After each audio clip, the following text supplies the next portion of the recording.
Hello friends and welcome my YouTube channel. तो आज मैं आपके लिए लाया हूँ एक और सर्वाइवल मूवी द इम्पॉसिबल की स्टोरी।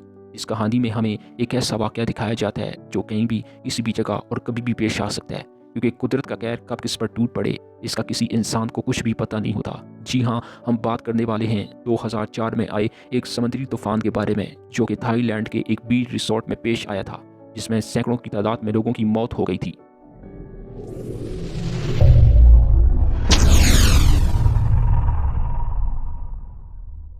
तो मूवी की शुरुआत में हम एक फैमिली को देखते हैं जो कि सभी वेकेशन की छुट्टियां मनाने थाईलैंड की तरफ जा रहे होते हैं।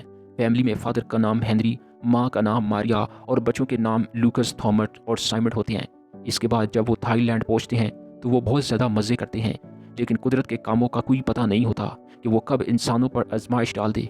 और फिर जब वो पूरी फैमिली और उनके साथ दूसरे लोग समंदर के किनारे एक स्विमिंग पूल में इंजॉय कर रहे होते हैं, और एक बहुत ही बड़े खतरे से बेखबर थे कि अचानक समंदर से एक बहुत बड़ा सुनामी उठती है, जिसकी चपेट में जो भी चीज़ आती है वो इसे अपने साथ बहा ले जाती है। जिसके बाद वहाँ पर हर तरफ पानी ही पानी नजर आता है और वो सभी लोग किसी तिनके की तरह बह जाते हैं। मारिया अपने आप को बचाने के लिए एक दरख्त को पकड़ लेती है, लेकिन तभी मारिया को अपना बेटा लूकस बाढ़ में बहता हुआ दिखाई देता है। जिसके बाद मारिया दरख्त को छोड़कर अपने बेटे लूकस को बचाने इसकी तरफ बढ़ती है, और फिर थोड़ी देर में माँ और बेटे एक दरख्त के सहारे एक दूसरे से मिल जाते हैं।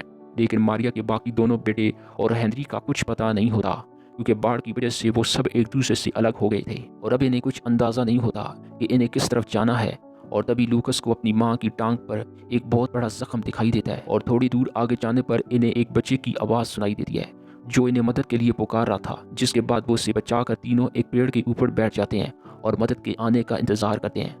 अब थोड़ी देर बीत जाने के बाद इन्हें कुछ गाँव वाले दिखाई देते हैं जो कि इनकी मदद करने के लिए इनके पास आते हैं, और वो मारिया को एक हॉस्पिटल ले जाते हैं जहां हर तरफ जख्मी लोग खचाखच लाए जा रहे थे। फिर कुछ डॉक्टर मारिया को चेक करते हैं, लेकिन मारिया की टांग की हालत बहुत ज़्यादा ख़राब होती जा रही थी। इसलिए वो लूकस से पूछती है कि इसकी टांग का रंग कहीं स्याह तो नहीं पड़ गया, क्योंकि अगर इसकी टांग का रंग स्याह पड़ गया तो इसकी टांग को काटना पड़ जाएगा, क्योंकि मारिया खुद भी एक डॉक्टर है और इसे इस बात का अच्छी तरह मालूम था। और अब इसी दौरान मारिया को खून की उल्टियाँ आने लगती हैं, जिसको देखकर लूकस बहुत डर जाता है। जिसके बाद मारिया लूकस को हॉस्पिटल में मौजूद दूसरे मरीजों की मदद करने का कहती है, ताकि लूकस का ध्यान इसकी तरफ से हटकर अच्छे कामों में लग जाए। इसीलिए लूकस एक पर्ची लेता है जिसमें बहुत से मरीज इसे अपने प्यारों के नाम लिखवाते हैं।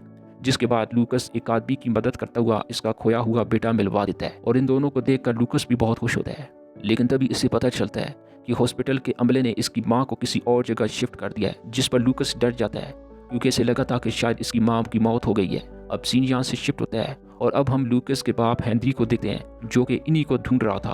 और तभी हेनरी को अपने दोनों छोटे बेटे थॉमस और साइमन मिल भी जाते हैं, जिनको देखकर हेनरी बहुत खुश होता है, क्योंकि इसे बिल्कुल यकीन नहीं था कि इसके छोटे बेटे इस सुनामी में बच गए होंगे।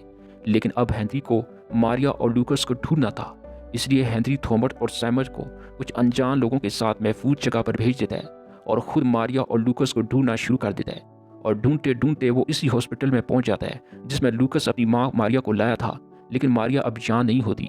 दूसरी तरफ हॉस्पिटल की एक नर्स लूकस को उसकी माँ के पास ले जाती है जो कि अभी जिंदा थी। दूसरी तरफ हेनरी हॉस्पिटल में मौजूद बहुत सी डेड बॉडीज को चेक कर रहा होता है कि कहीं इनमें मारिया और लूकस तो नहीं। और जब हेनरी इसी हॉस्पिटल में घूम रहा था कि तभी लूकस की नज़र अपने फादर पर पड़ जाती है।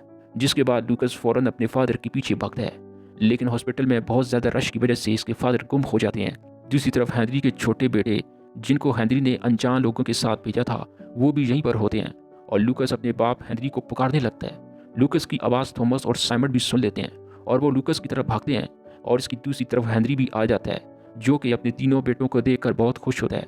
इसके बाद लूकस सबको मारिया के पास लेकर जाता है, लेकिन मारिया की हालत बहुत ज़्यादा ख़राब हो चुकी थी, जिनको अगर फ़ौरन इलाज ना मिला तो मारिया की मौत भी हो सकती थी।